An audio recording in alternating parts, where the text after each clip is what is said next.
Ramakrishna mission या भारत सेवाश्रम संघ, ये दोनों भारत की प्रतिष्ठित धार्मिक और आध्यात्मिक संस्था है। इनके द्वारा जो कार्य किया गया है, रामकृष्ण मिशन स्वामी विवेकानंद के आदर्शों पर चल करके पूरे देश और पूरी दुनिया के अंदर सनातन धर्म के मूल्यों और आदर्शों को, भारत के आध्यात्मिक मूल्यों को देश और दुनिया तक पहुंचाने में बहुत ही सराहनीय कार्य किया। सांस्कृतिक और आध्यात्मिक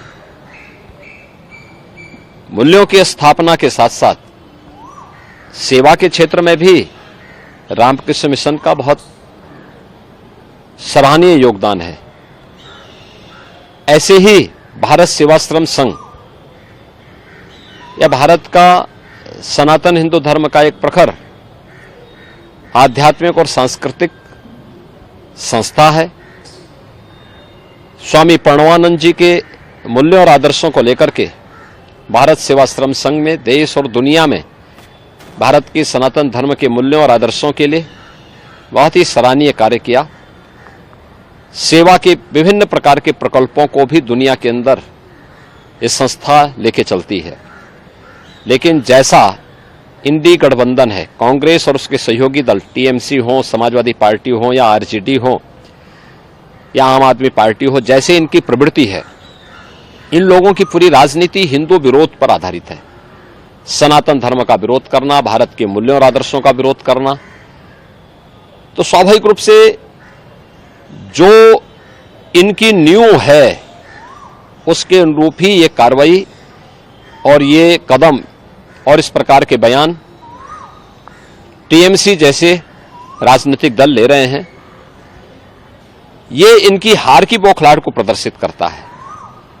और मुझे लगता है जिस स्वामी विवेकानंद जी ने कभी कहा था, गर्व से कहो हम हिंदू हैं, जिस रामकृष्ण मिशन ने आध्यात्मिक और सांस्कृतिक जागरण के बृहद अभियान के साथ ही देश के अंदर बहुत अच्छे सेवा के प्रकल्पों को आगे बढ़ाया, या भारत सेवाश्रम संघ ने अपने आध्यात्मिक और सांस्कृतिक अभियान के साथ ही सेवा के जिन प्रकल्पों को आगे बढ़ाया है, करोड़ों भारतीय उनसे जुड़े हुए हैं। और मुझे लगता है कि कांग्रेस और इंडी गठबंधन को, टीएमसी जैसे दलों को ये लोग मुंहतोड़ जवाब देंगे। उनके श्रद्धालुजन, उनके भक्तगण, उनके अनुयायीगण इनको मुंहतोड़ जवाब देंगे। ये तो एकदम जैसे रावण के समय में लोग ऋषि मुनियों को धमकी देते थे, उसी प्रकार की स्थिति इनके द्वारा पैदा करने का प्रयास हो रहा है। लेकिन ये सनातन धर्म है, इस प्रकार के गिदड़ी भभकियों में डरने वाला नहीं है, इसका मुंहतोड़ जवाब देगा। एक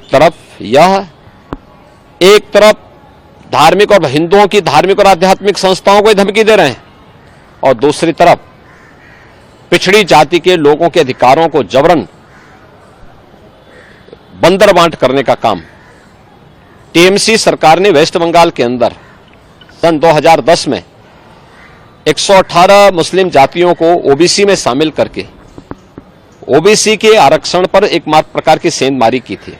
पिछले 14 वर्षों में लाखों पिछड़ी जाति के लोग इन सुविधाओं से वंचित हुए होंगे। इसके लिए बंगाल की ममता बनर्जी की टीएमसी की सरकार को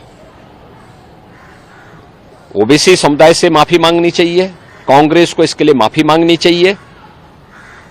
जिन युवाओं के और जिन नागरिकों के अधिकार इन्होंने लेकर के जबरन या कृत्य किया है, वह किसी भी स्थिति में वह स्वीकार्य योग्य नहीं है। दूसरा, यह बाबा साहब भीमराव अंबेडकर की भावना के विपरीत है। वे भारत के संविधान के शिल्पी हैं, और बाबा साहब भीमराव अंबेडकर ने कहा था कि धर्म के आधार पर आरक्षण नहीं हो सकता। ये धर्म के आधार पर आरक्षण देकर के पुनः भारत के विभाजन की आधारशिला तय करने की एक षड्यंत्र का हिस्सा है। माननीय उच्च न्यायालय कोलकाता ने जो निर्णय लिया है अत्यंत सराहनीय है, अभिनंदनीय है। टीएमसी और इंडी गठबंधन, कांग्रेस समेत इंडी गठबंधन के सभी दलों के मुंह पर एक जोरदार तमाचा है।